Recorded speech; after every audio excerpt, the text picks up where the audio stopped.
tarde a todas, boa tarde a todos. Nós vamos começar agora o nosso painel sobre tecnologia e startups. Peço primeiramente desculpas pelo ligeiro atraso, a gente está enfrentando algumas questões aí de... A gente está aguardando um dos painelistas, ele está chegando, está concedendo uma entrevista na sala ao lado. Em respeito a vocês que estão aqui presentes e as pessoas que estão assistindo a gente no campus, a gente vai dar início ao nosso painel. Em nome da Associação Comercial de Santos, por intermédio da Câmara de Ensino Superior, a comissão organizadora do segundo seminário Universidade e Empresa agradece a presença de todos. Como eu disse, sejam todos muito bem-vindos. Eu sou o professor Ricardo Langanck, docente da Fundação Dom Cabral e responsável pelos negócios da Fundação Dom Cabral aqui na Baixada Santista. Nós teremos dois convidados, não sei se o Luiz já nos vê, se ele já está online. Nós teremos dois convidados, o Luiz Simões, que vai participar no formato online conosco. O Luiz é sócio e board member da Modal GR. Eu não sei se o Luiz nos ouve, Luiz. Seja muito bem-vindo. Eu gostaria, enquanto nós esperamos o outro painelista, eu gostaria que você se apresentasse, por favor, para o público, falando um pouquinho sobre você, sobre o seu negócio, onde está sediada a Modal e qual o alcance da Modal no contexto Brasil e no contexto internacional, eventualmente. Olá, boa tarde. Escuto perfeitamente. Vocês me ouvem? Sim. Ok.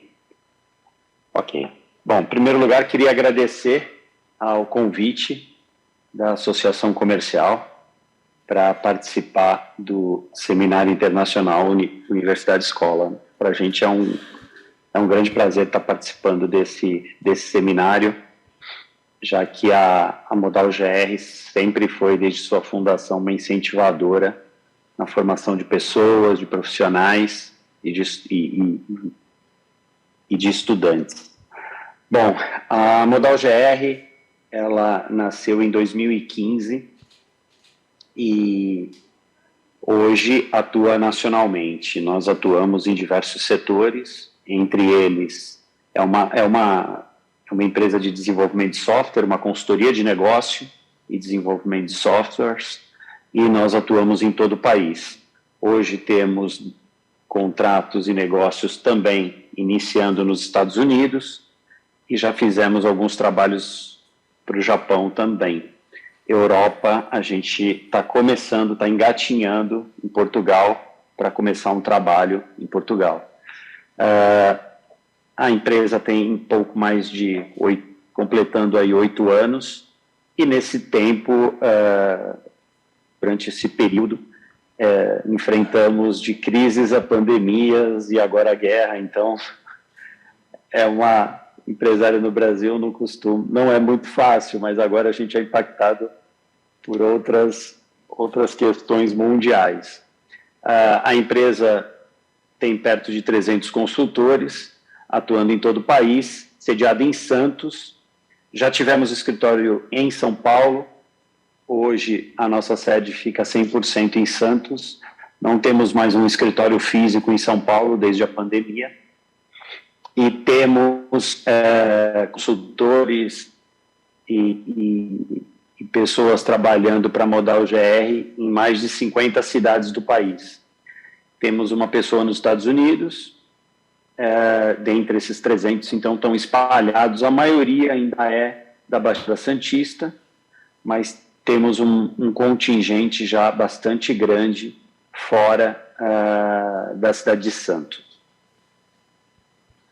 Excelente. Acho que... Oi, perdão, interrompi você. Não, acho que era isso. Excelente, Luiz, muito obrigado pela apresentação.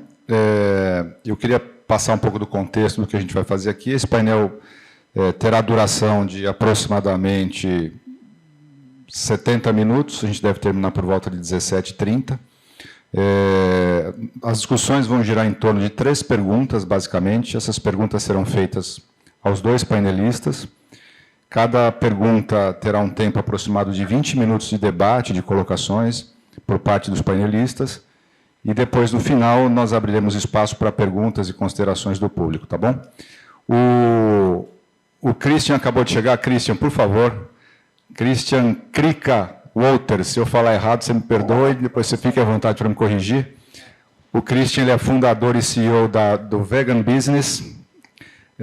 Christian, a gente acabou de começar o painel, eu pedi para o Luiz Simões se apresentar. Então, eu gostaria muito que você se apresentasse também para o público, falando um pouco sobre a sua empresa, sobre o contexto dela no Brasil e, eventualmente, fora do Brasil. E aí, depois, a gente dá sequência aqui no painel. Perfeito, muito obrigado pelo convite. Meu nome é Christian Walters, mais conhecido carinhosamente como Crica aqui no Brasil. Eu estou 12 anos aqui no Brasil, em Santos. Eu, desde 2017, me tornei vegano e, em 2018, comecei a olhar para esse mercado. Acabei me tornando venture capitalist desse mercado, investidor anjo. Hoje eu sou CEO e fundador de uma plataforma de equity crowdfunding que faz investimentos e facilita investimentos nesse mercado.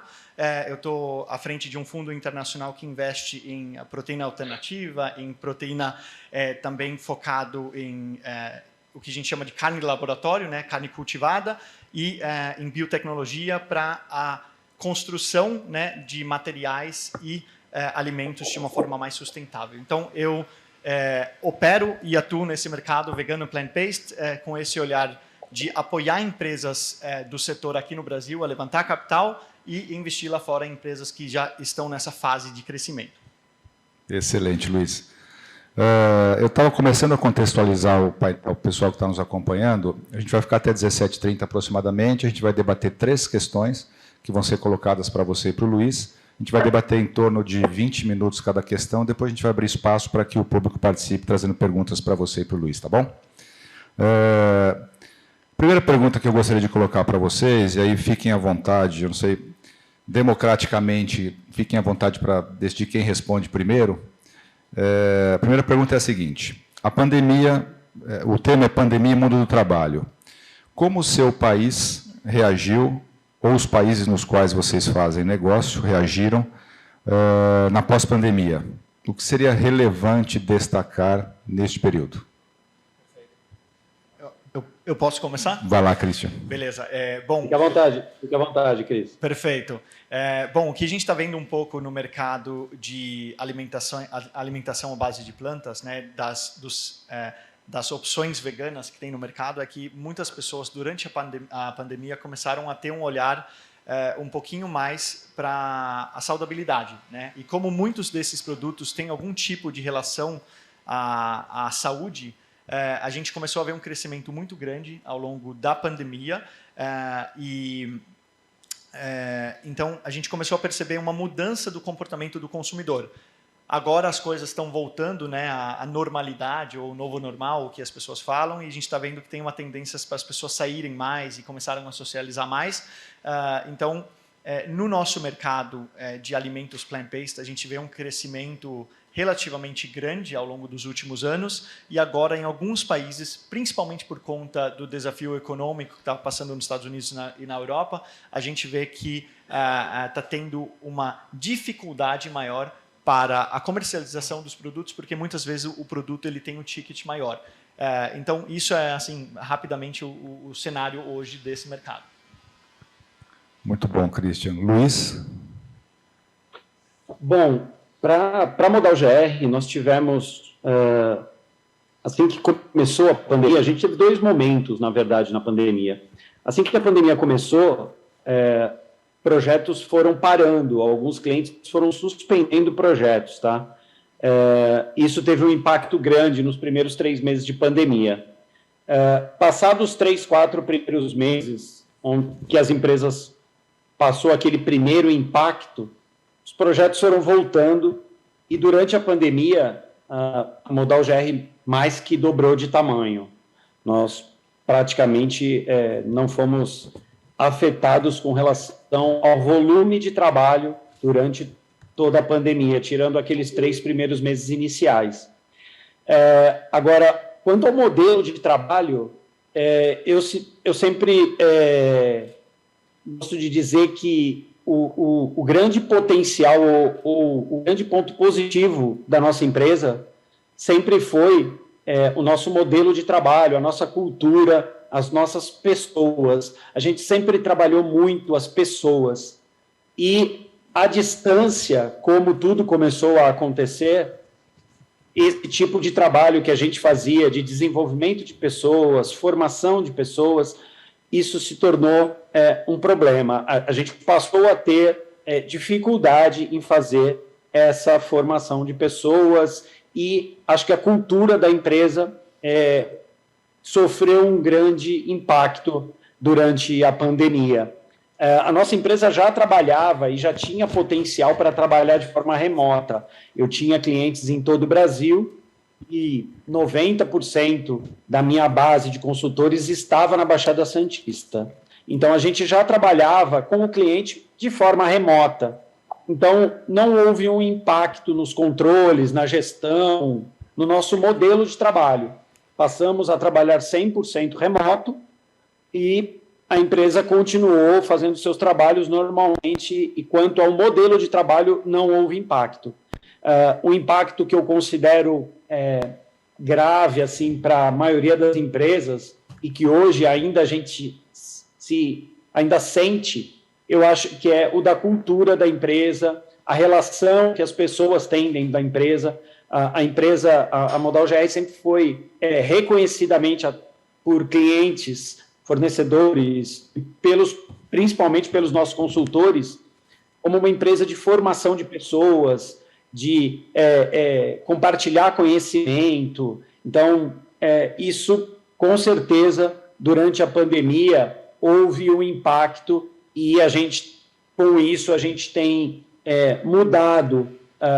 mudamos drasticamente nosso modelo de formação, mudamos o nosso modelo de gestão e hoje nós trabalhamos no modelo híbrido. Na verdade, o escritório continua disponível, temos muitas pessoas de forma remota, o escritório, muitas pessoas vêm outras vêm 2 vezes por semana, e a empresa ainda, a gente não coloca uma obrigatoriedade de retorno ao trabalho.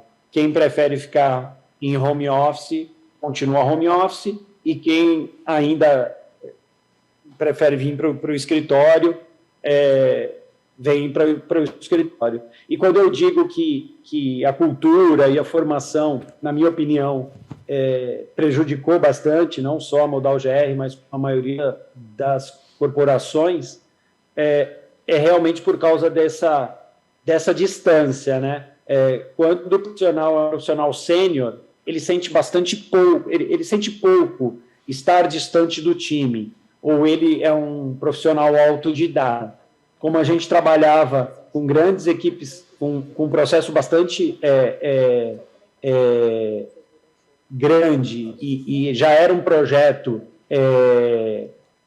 que já estava na empresa há mais de 3 anos de formação, eu sinto que a formação e os profissionais trainee, júnior, eles passaram a sentir muito mais, porque quando está todo mundo na empresa, existe aquela troca de conhecimento, e aí online a coisa não tem essa mesma aderência na formação de pessoas e na formação da cultura da empresa. Muito bom, Luiz. Você tocou num ponto muito interessante de formação, que eu acho que se relaciona diretamente ao tema central do nosso seminário, né? As coisas mudaram dramaticamente, né, de março de 2020 para cá. E quando você fala em mudança no processo de formação das pessoas, se você pudesse contar um pouco mais para a gente sobre esse processo de mudança em si, o que mudou, quais foram as medidas tomadas, quais foram os reflexos disso, isso para nós é de uma riqueza imensa. Sim. Até pelo mercado de tecnologia, está com mão de obra cada vez mais escassa no país e no mundo. Desde a fundação da Modal GR, eu e Danilo Abundanza, que é o meu sócio, nós priorizamos formação de pessoas. A gente acredita bastante que, junto com formar pessoas, trazer a pessoa para o mercado, além de eu trazer um profissional adequado à minha necessidade, eu também trago um profissional adequado à cultura da empresa. Então, isso sempre foi um dos pilares da Modal GR. A gente sempre investiu em formação, desde sempre, assim, desde a abertura. A partir do momento que a gente começou a ter condições, acho que nosso os nossos primeiros grupos de estagiário, acho que foram 5. O último grupo antes da pandemia, foi logo no comecinho da pandemia, mas foi antes da pandemia, a gente já chegou a ter 30, 40 pessoas num processo de formação.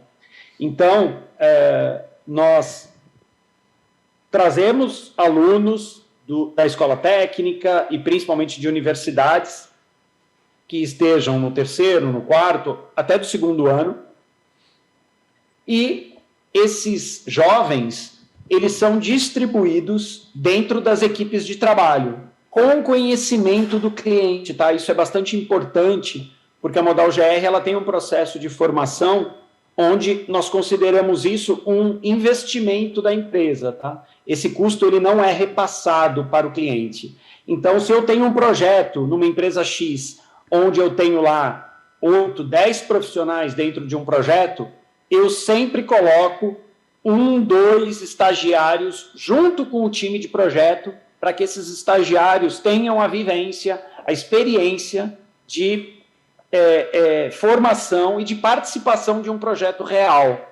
Então, recebemos, às vezes, profissionais que estão no 3º ano ou no último ano da universidade, mas que não têm uma experiência em campo, não têm uma experiência real. Eles têm a teoria, mas eles não têm a vivência. Então, no nosso projeto que a gente desenhou, nós distribuiríamos isso dentro dos times da Modal GR. Isso acabou sendo um grande sucesso, porque nós comunicamos aos nossos clientes que a Modal GR tem esse processo e os clientes estão cientes que eles vão receber 2, 3 estagiários sem custo, mas que isso também a gente também vende como se coloca, né? Não vende, mas se coloca, vende o projeto para o cliente dizendo que ele também está participando de um projeto de formação de pessoas. Isso acaba nos ajudando também com relação ao projeto, porque a maioria dos clientes recebe muito bem essa informação, essa notícia, e gosta de saber que está participando de um projeto como esse. A partir daí, os estagiários são distribuídos nos times e a gente acompanha esses profissionais nos times.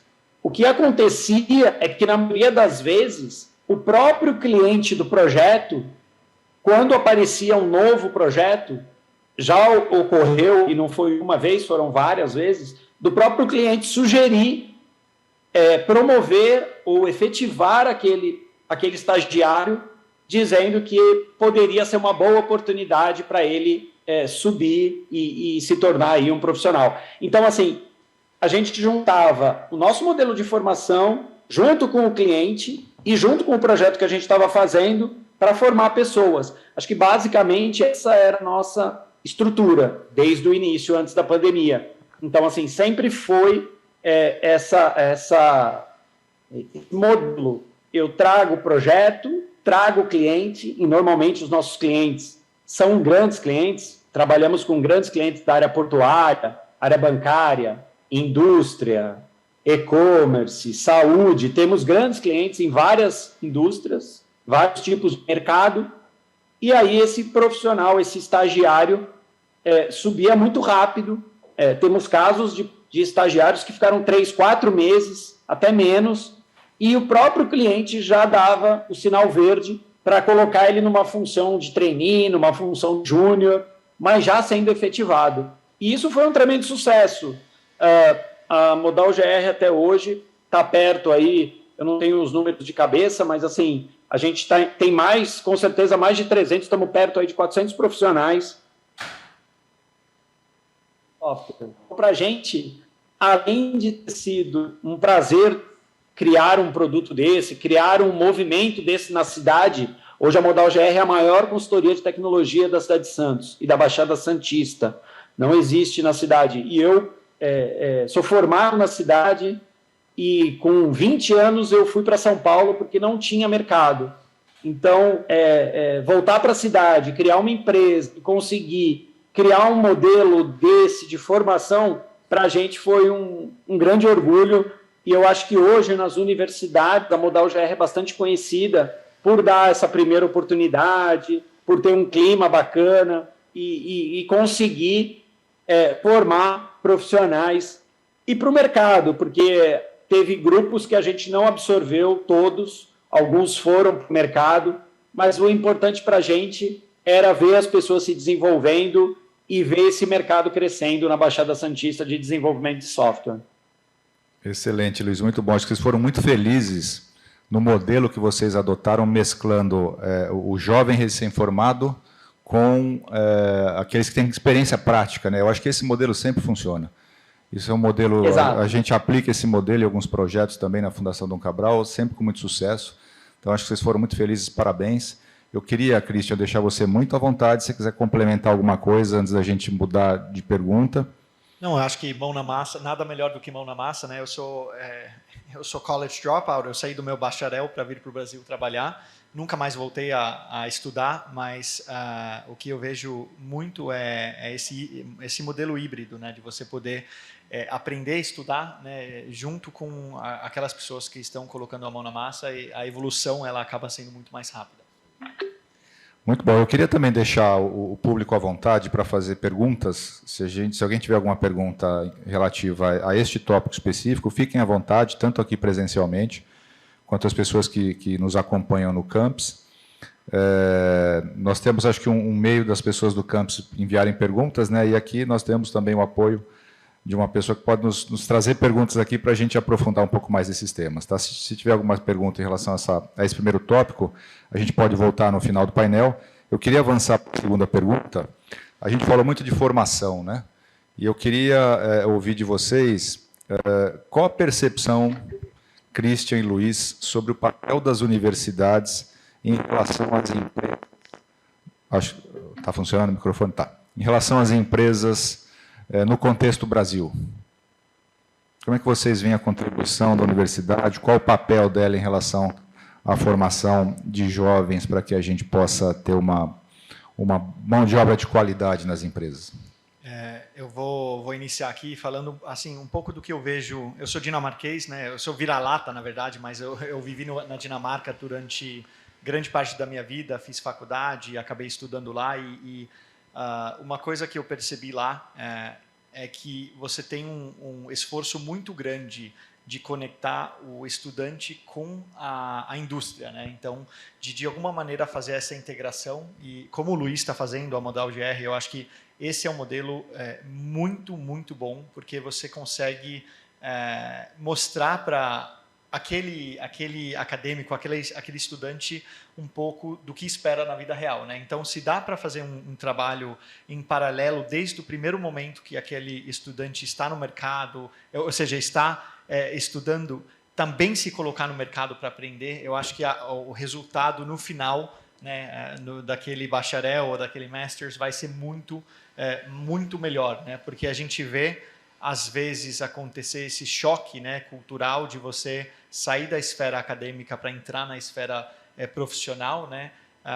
Pode ser muito grande, porque as coisas acontecem numa velocidade diferente, acontece de uma maneira diferente, e no meu campo, principalmente na área de biotecnologia, a gente vê o maior desafio dos fundadores dessas empresas é conseguir se comunicarem com o mercado, porque você pode ter grandes talentos revolucionando a maneira que a gente produz alimentos, que a gente produz materiais, mas que não conseguem se relacionar com fundos de capital de risco, com investidores, com pessoas do mercado, e a gente vê muitos projetos altamente capacitados, ou seja, altamente qualificados para ter um sucesso grande, falhar pelo simples fato da pessoa à frente daquele projeto ser muito técnico e pouco como que eu vou falar, capacitado na esfera mais da comunicação, né? Então, eu vi muitos founders, né, muitos bons negócios não avançarem pelo perfil dos fundadores, né? E aí o caminho é você, eu acho que algo que pode encurtar esse caminho é se nas universidades você tem algum tipo de incentivo para aquelas pessoas viverem desafios reais também. Bacana, você tocou num ponto que eu acho central, né? A gente fala muito vou usar termos aí que o mercado costuma usar, a gente fala de hard skills e soft skills, né? Eu acho que muitos negócios, às vezes, de fato, patinam, se a gente pode colocar dessa maneira, justamente por falta de soft skill, né? Agora, se você é empresário, empreendedor, essa é a minha visão, minha opinião, se você é empresário, empreendedor, tem um negócio interessante na mão e sofre um pouco com essa questão de às vezes, de relacionamento, saber se comunicar com o investidor, etc., traga alguém para trabalhar com você. Parceria é fundamental em absolutamente tudo. Então, as competências elas podem ser complementares. Né? Sem dúvida. E o desafio dessas empresas, né, no momento inicial, a gente está falando em momento de pré-captação, o desafio é como fazer isso sem capital. Né? E existem inúmeras maneiras que você pode atrair talentos, né, que pode levar a empresa para um outro nível através de ferramentas básicas como vesting né, você dá uma participação, você gera essa oportunidade para as pessoas, mas eu acho que traz pessoas que complementam, mas não tem jeito. Se você está à frente de um negócio, você tem que saber um pouco de tudo. Né? Eu estou falando em nível CEO, em nível fundador. Não adianta você depender do outro, porque aí você pode correr o risco, de fato, também da visão ficar um pouco distorcida. Então, assim, falando, né, olhando muito para esse viés das universidades, né? Quanto mais a universidade pode fomentar a relação entre indústria e campo acadêmico, eu acho que isso é um ganho muito grande para as instituições de ensino. Perfeito. Mas a gente queria ouvir um pouco você sobre esse tema. Bom, no caso, eu vou trazer o nosso caso real, que eu acho que é o que a gente consegue colaborar, pela própria criação da Modal GR e pela própria cultura e pelo pilar que a gente se apoiou de formar pessoas, porque a gente já sentia que o mercado tinha muita dificuldade de entregar o profissional pronto. E quando eu digo mercado, eu não digo só os profissionais que estão na ativa ou aquele cara que já está empregado, mas o estudante. A gente percebe que existe hoje, ainda existe, e eu digo pelo mercado de tecnologia, existe um gap de formação grande ainda entre o que é lecionado, o que o estudante aprende e o que realmente acontece na vida real de uma empresa que está desenvolvendo um produto, um software, ou desenvolvendo qualquer tipo de tecnologia. Esse gap, a gente tinha certeza que a gente conseguiria ajudar a resolver e eliminar. Foi aí que a gente, desde o início, começou o nosso projeto. Na cidade de Santos, a gente fez parceria com praticamente todas as universidades. Então, hoje, quando a gente abre um processo de formação, a gente avisa em todas as universidades e recebe os estudantes.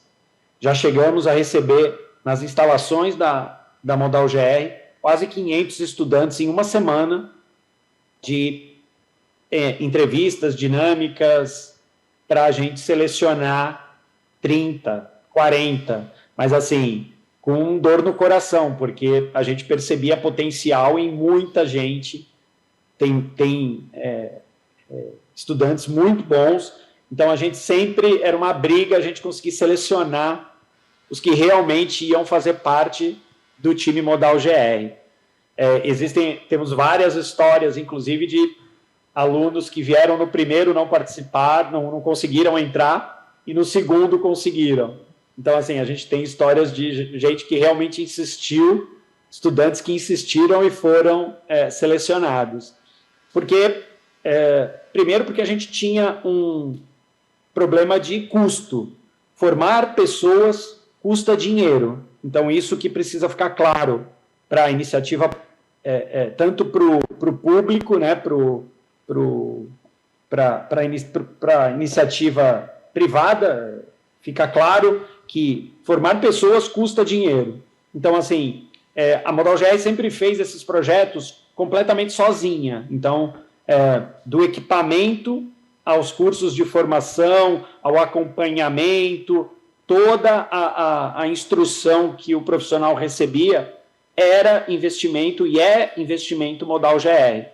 Então, assim, tudo isso custa dinheiro e a gente sempre buscou criar o maior projeto possível dentro das nossas condições daquele momento. E esse projeto veio crescendo. Nossa primeira turma tinha 5 tal, e veio crescendo. Por conta da pandemia, uma coisa bem interessante, a gente passou a fazer também parcerias com escolas técnicas, onde a gente passou a descobrir também talentos dentro de escolas técnicas, que passou a ser também um celeiro de bons estudantes que precisavam de uma oportunidade de formação. Então, assim, na região hoje, Baixada Santista, a gente tem parceria com todas as universidades e também escolas técnicas. Esse projeto, ele teve que ser suspenso quando começou a pandemia. Foi com dor no coração que a gente teve que suspender, até porque a nossa dinâmica de formar pessoas com a pandemia ela ficou quebrada, porque os nossos profissionais sêniores, que eram os profissionais que davam apoio para esses estudantes, passaram a ficar em casa e aquilo remoto passou a não funcionar perfeitamente.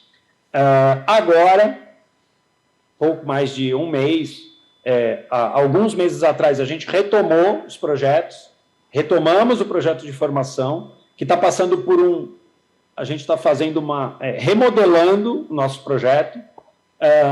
Temos um time de RH super competente, que está fazendo um trabalho excepcional e está remodelando esse projeto.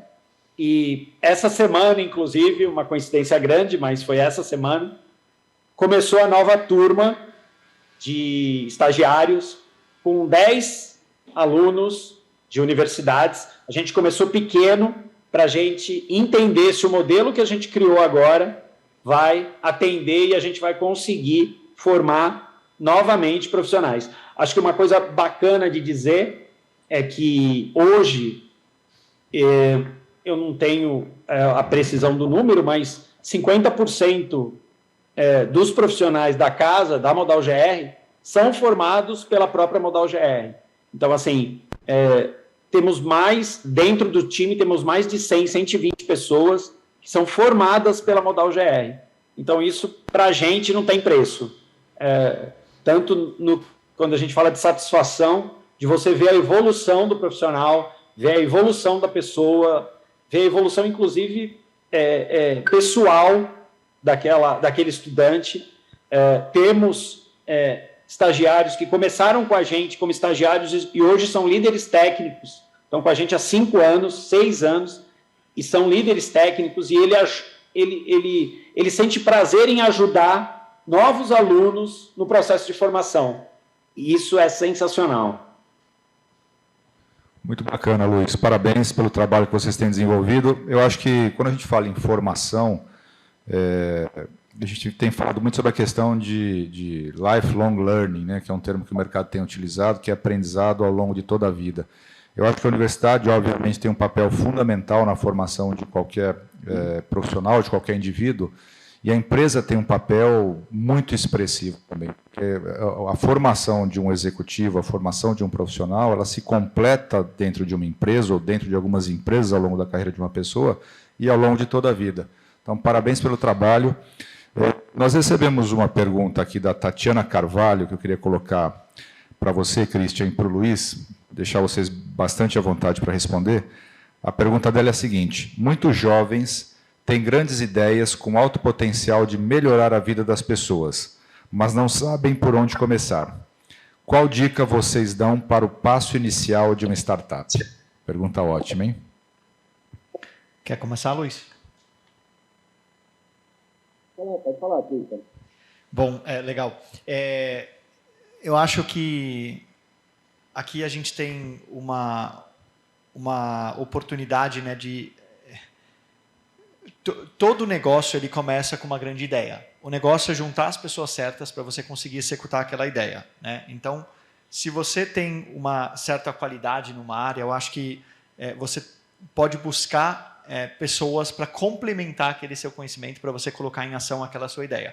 A gente se fala muito no mercado de startups sobre o MVP, né? O produto mínimo viável, né? Minimum Viable Product.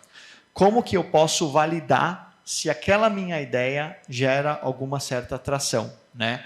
Então, quando você faz um MVP, você monta um escopo necessário para entender se existe tração e interesse daquele produto, serviço ou a ideia que você está construindo, né? Então, tudo começa normalmente por um teste do mercado e ver se tem aceitação ou não, né?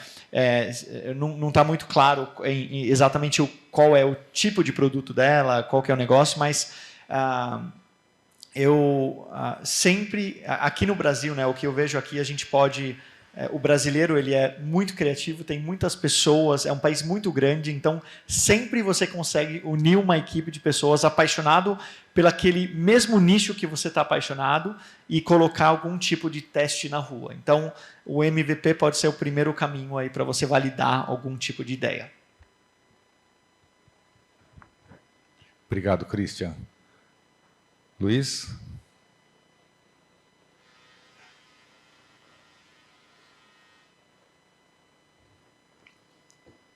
Está sem áudio. Está sem áudio.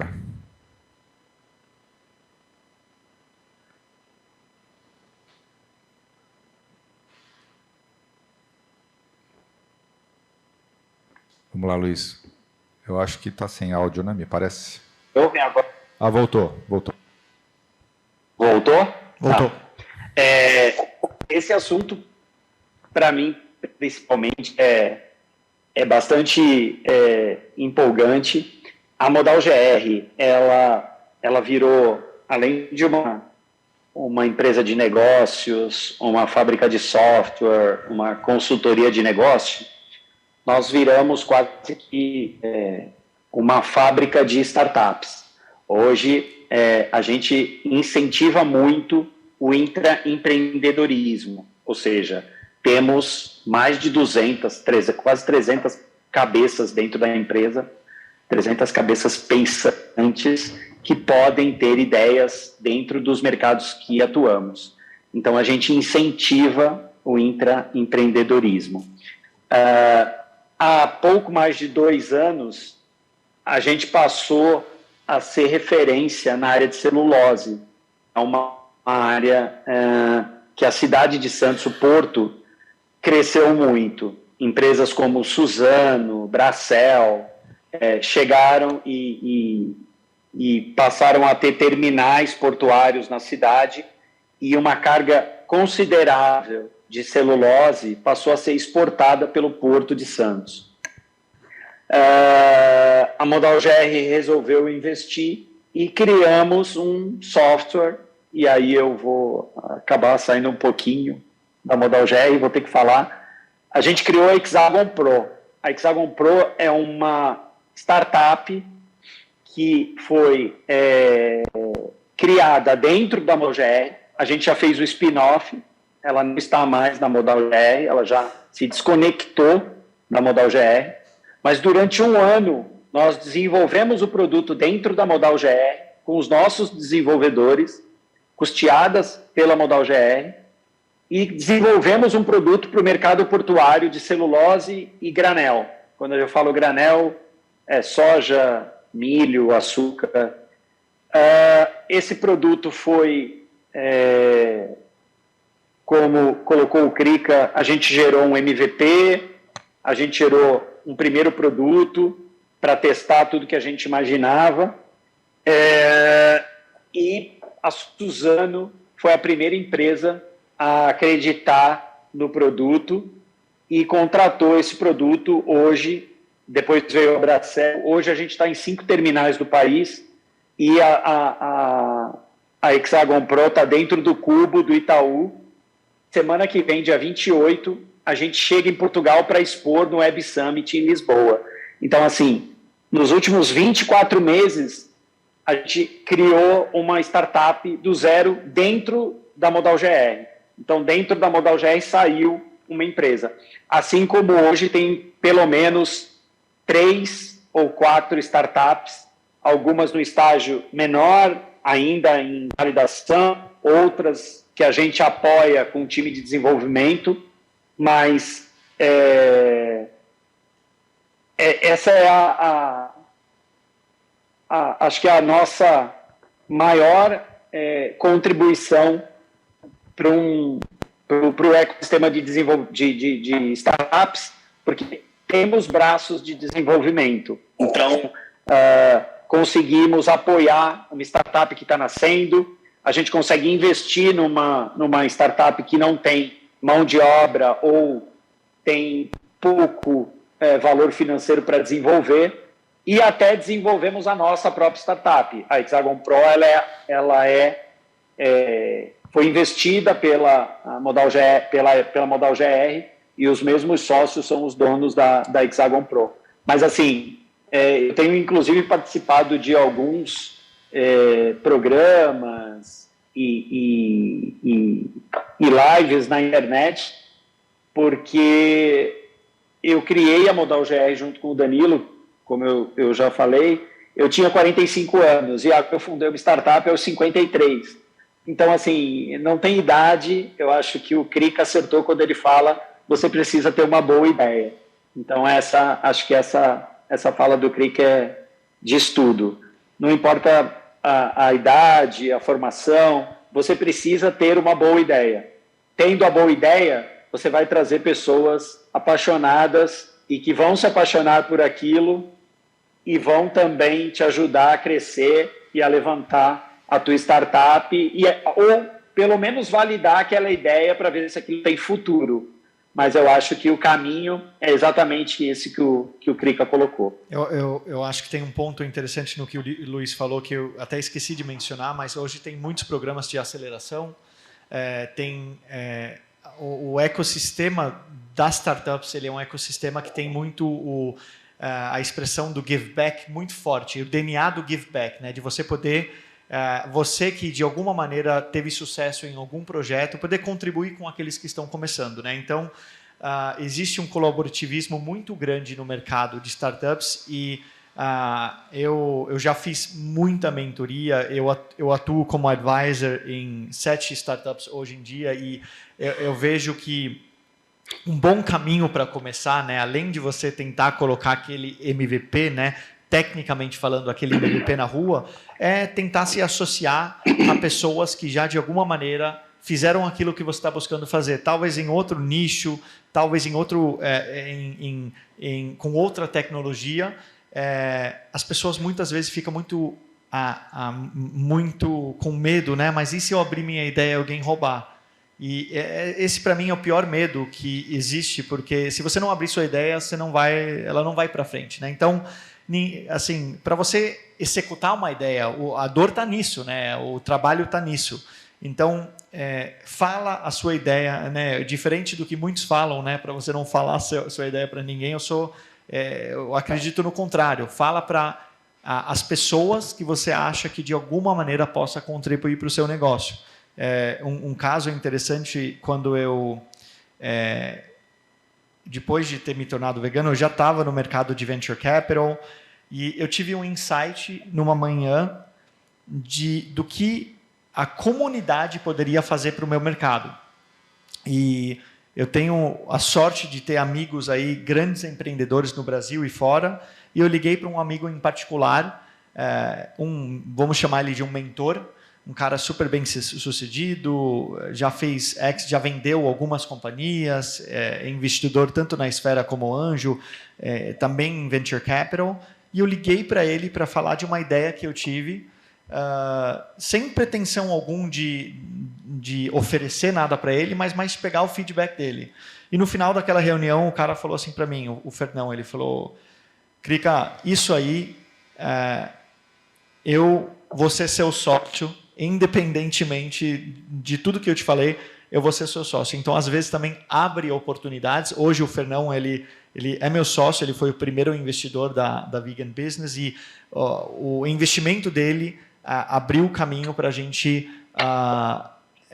iniciar o processo jurídico e técnico para ser aprovado pela CVM, que é um processo um pouco longo, ele tem um volume de custo relativamente alto, né? Então, às vezes você abrir a sua ideia para pessoas que possam de alguma maneira contribuir, além de você ter uma visão de quem já fez, você também acaba tendo oportunidades. Então, para quem está querendo empreender, principalmente e o Luiz falou, né, não, independentemente da idade que você tem, né, mas jogando um pouco de volta para o contexto, né, dos estudantes da turma da faculdade, cara, é tentar correr atrás e interagir com quem tem aquele conhecimento para contribuir. Excelente, Crica. Dicas de ouro, viu, Tatiana?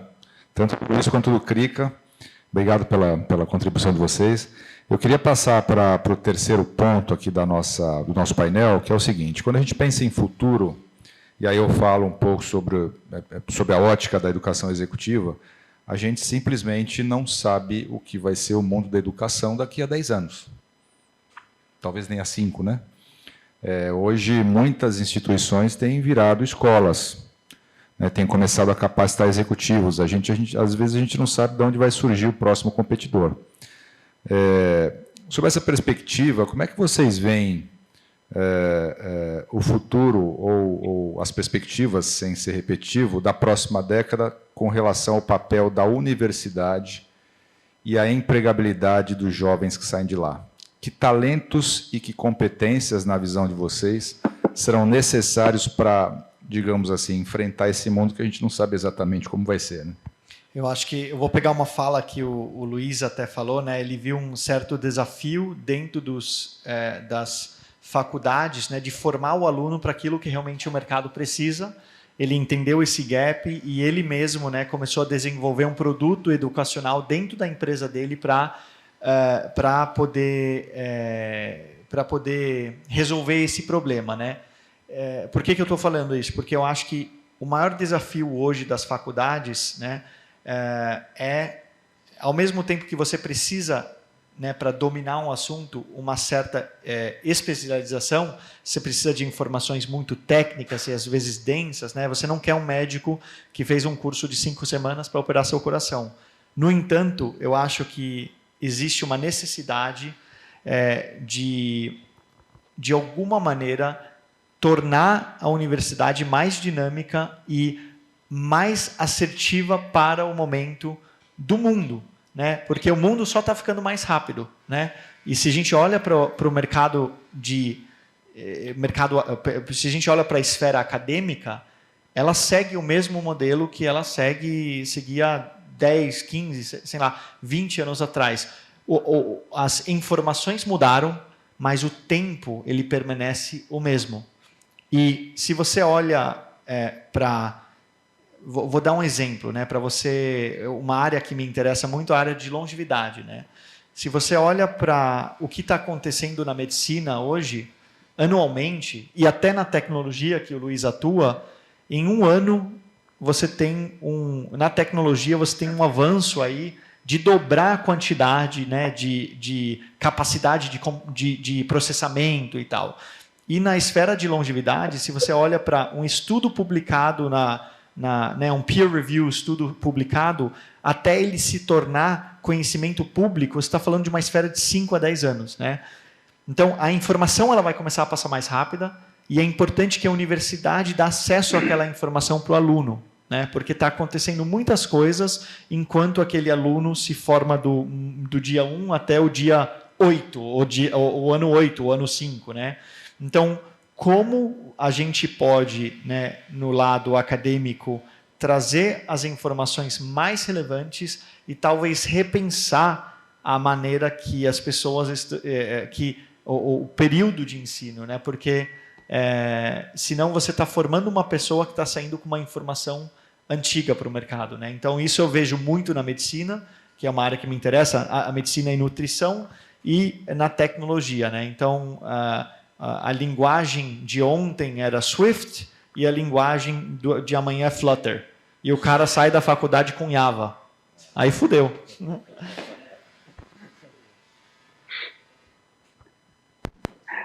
Bom, o Crick ele tocou num assunto que já foi alvo até de debate interno nosso, que a gente não deveria criar esse modelo nosso para outras empresas, para a gente entregar profissionais para outras empresas. Isso eu acho que tem tudo a ver, e eu acho que ainda sai do papel qualquer dia desses uma startup para formar devs, formar desenvolvedores para o mercado. Tem um espaço aí enorme. Com relação ao futuro, eu acho que para a área de tecnologia, não vou generalizar, não será para todas as áreas, isso, o que eu vou falar agora não cabe, como tecnologia. Para a tecnologia, eu acho que não tem mais 10 anos, assim, já mudou e vai mudar. Ano que vem, mais 2 anos, a coisa vai estar completamente diferente do que a gente viveu, e principalmente do que eu vivi, e do que os estagiários que a gente já formou até agora viveu. Porque eu vejo que cursos como de tecnologia eu vou poder fazer em qualquer lugar, de forma EAD. Eu vou poder fazer um curso, por exemplo, numa universidade americana, eu vou poder fazer um curso numa universidade australiana, europeia, eu vou poder fazer um curso em qualquer lugar, de forma EAD. Eu não vejo mais cursos, posso estar sendo um pouquinho radical, mas eu não vejo mais cursos de tecnologia de forma 100% presencial. E vejo que, imediatamente, o modelo já mudou. E aí, as parcerias, empresas, universidades, vão cair como uma luva para o modelo que a gente falou no início do nosso bate-papo. Se você tem um curso que é EAD, um curso que é à distância, e você tem parceria com empresas, onde você pode colocar teus alunos, teus estudantes, para participar de projeto, para complementar a formação, gol. Assim, não tem curso presencial que traga melhor resultado do que essa tríade, quando a gente fala de academia, empresa e aí entra até poder público, se a gente quiser. Mas a parceria, academia e iniciativa privada, isso eu não vejo como errar, não vejo como dar errado. E se o poder público se envolver nisso ainda, e aí o curso à distância ele pode se tornar muito mais barato, já que você vai ter um número de alunos ainda maior, já que você vai ter um custo diluído, porque você não vai ter certas despesas que hoje uma universidade tem.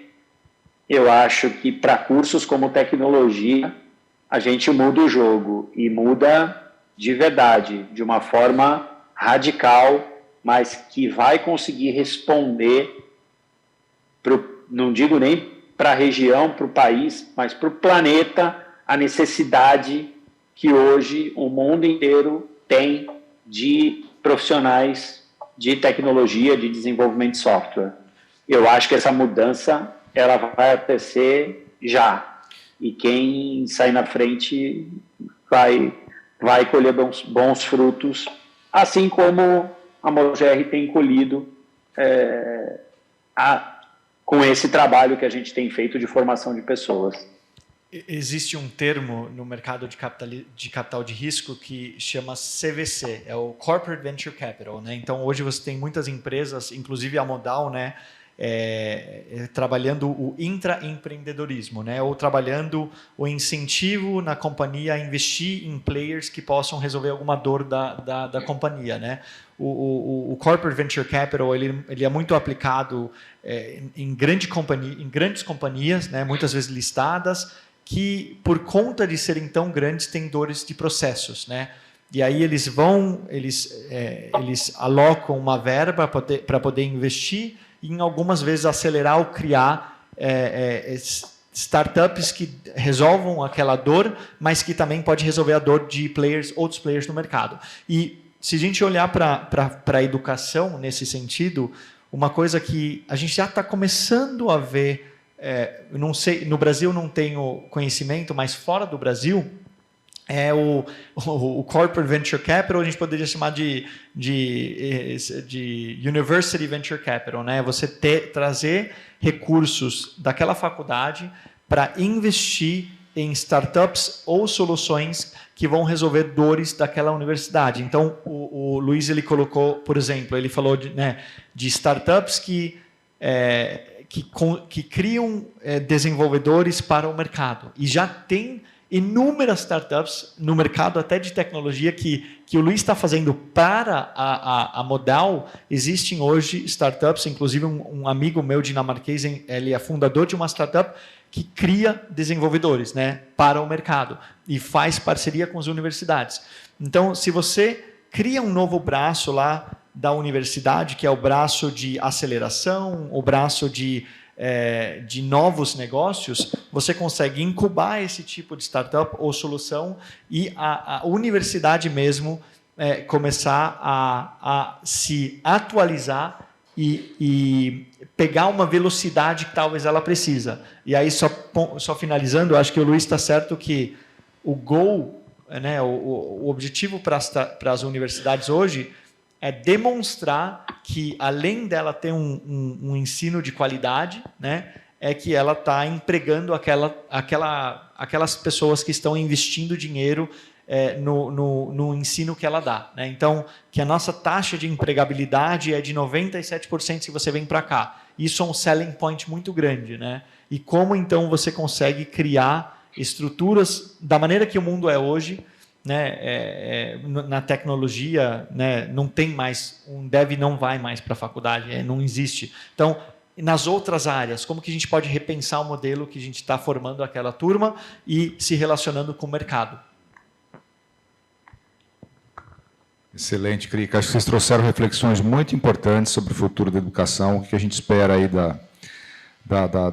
das universidades em relação à questão de formação, de empregabilidade. Eu concordo que, a mim, parece inexorável a junção entre venture capital, empresas e universidade, para que a universidade se transforme continuamente, continue atendendo às demandas de mercado, que, como a gente sabe, vão mudar continuamente. A gente não sabe exatamente para onde, com que velocidade, mas certamente essas mudanças vão acontecer.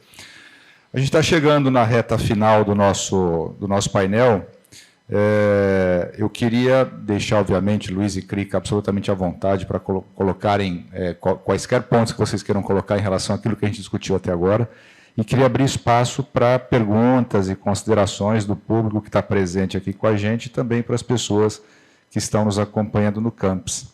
Não sei se nós já temos perguntas, mas o espaço está aberto para vocês. Você prefere fazer a pergunta no microfone?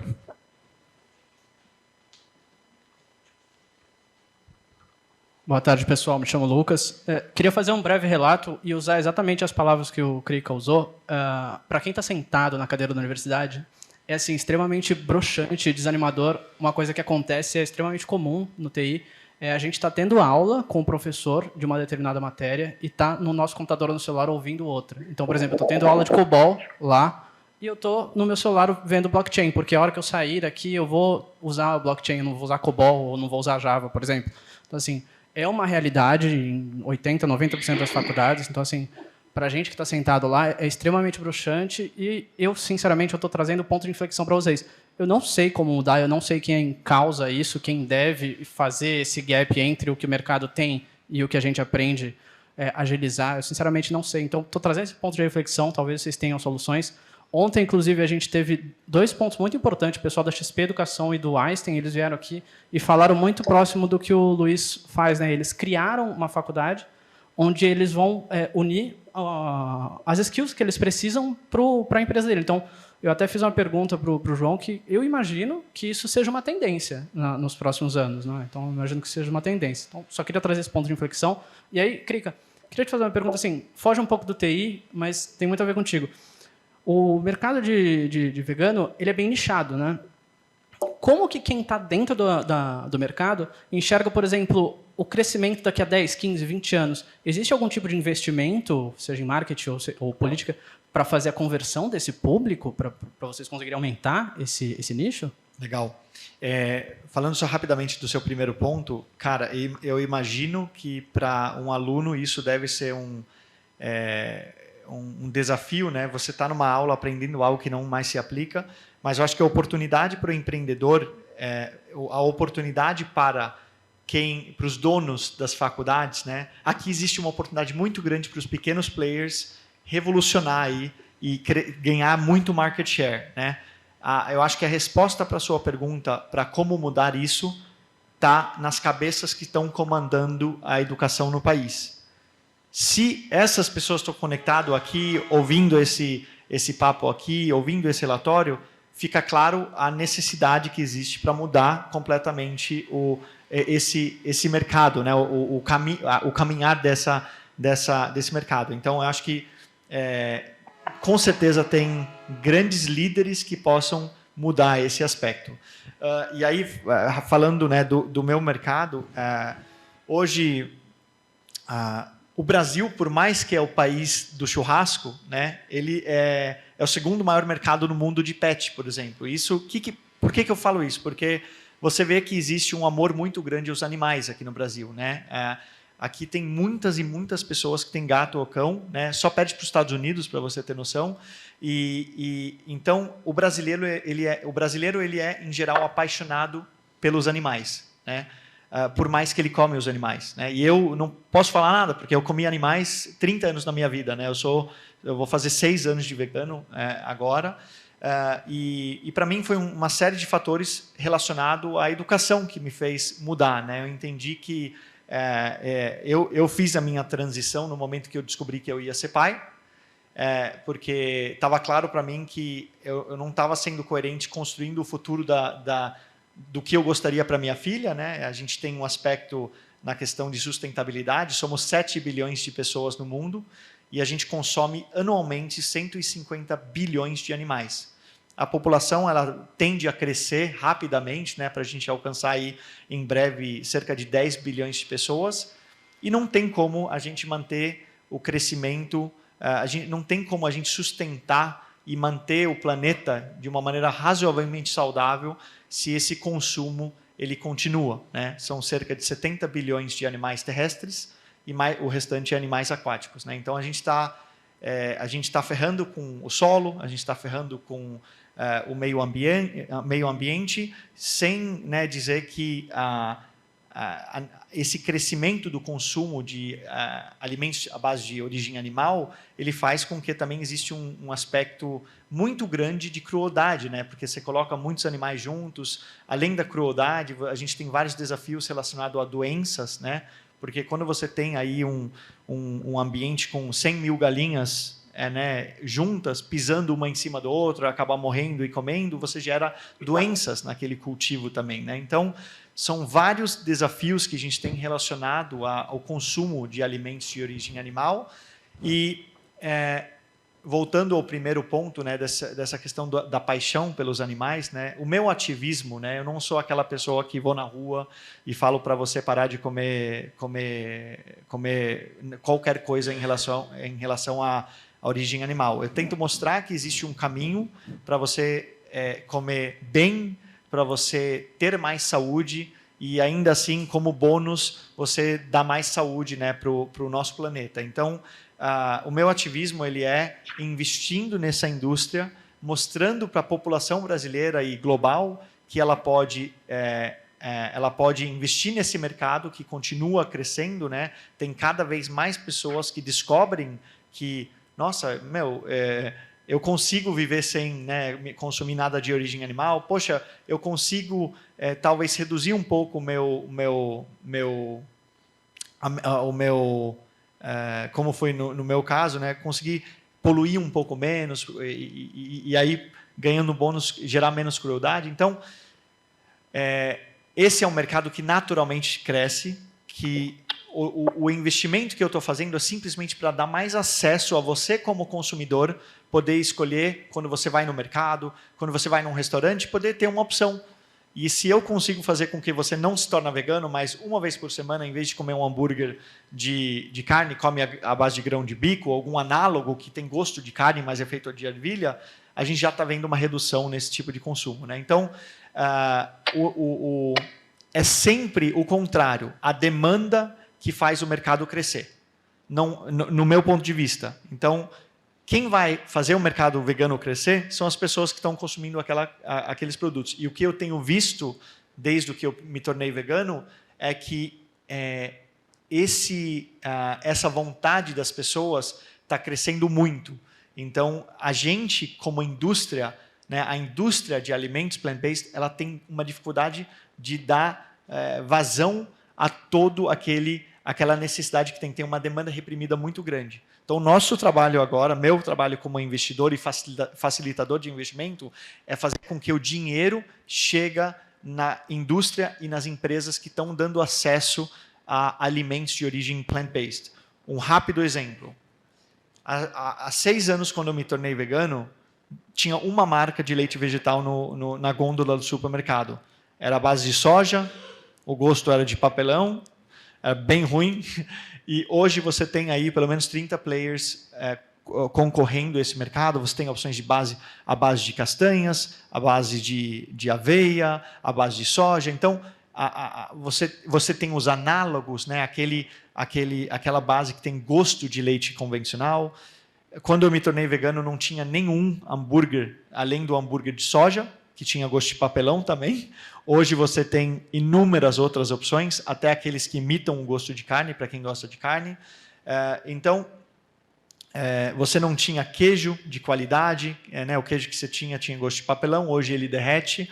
E o que está acontecendo no nosso mercado é que está tendo tanto investimento em tecnologia que daqui 3 a 5 anos, você consumindo um produto à base de plantas, à base de vegetais, dos análogos, né, que tentam imitar, você não vai mais conseguir sentir a diferença. Vai ser impossível em teste sensorial você saber o que é o queijo vegetal e o que é o queijo à base de leite de vaca.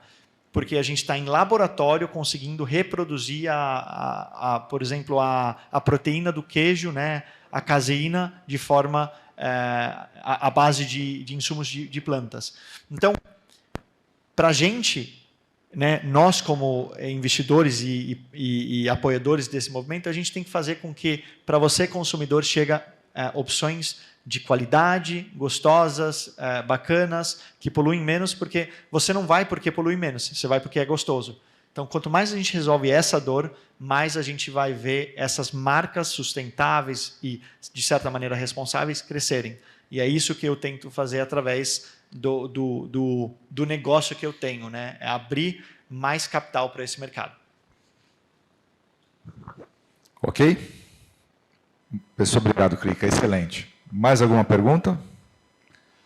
Eu posso quebrar o protocolo, levantar e levar o microfone para quem quiser. Se alguém quiser fazer uma pergunta de viva voz, fiquem à vontade. Luiz, não sei se você tem alguma consideração em relação à pergunta que foi feita, fique à vontade também. Não, acho que esse mercado, o Krika é o cara. É isso aí. Muito bom. Pessoal, se a gente eu ainda não estou preparado psicologicamente para parar com a picanha. Pois Tenho diminuído. É engraçado você falar, né? Que essa é a tendência. Eu vejo muitas pessoas que não querem deixar de comer ou consumir, mas que estão tendo algum tipo de reflexão sobre o consumo. Semana passada mesmo eu estive num restaurante vegetariano. Tá vendo? Adorei a comida. Eu vou te arrumar uma picanha vegana aí em breve, tá, Luiz? Boa. Maravilha. Bom, pessoal, se a gente não tiver mais nenhuma pergunta, a gente está caminhando, então, para o fechamento aqui do nosso painel. Eu queria agradecer muito a presença do Krika, muito a presença do Luiz, mesmo que virtualmente, Luiz. Obrigado. Estou em Brasília. Maravilha. Eu acho que vocês contribuíram demais, trouxeram reflexões muito importantes sobre educação nesse contexto de startups e tecnologia. Eu queria, então, para fechar, em nome da Associação Comercial de Santos, por intermédio da Câmara de Ensino Superior, encerrar esse painel. Um bom final de tarde para cada um de vocês, tanto para aqueles que estão aqui presencialmente, quanto para aqueles que estão nos assistindo no campus, como eu falei, e uma boa noite a todos. Boa noite, muito obrigado.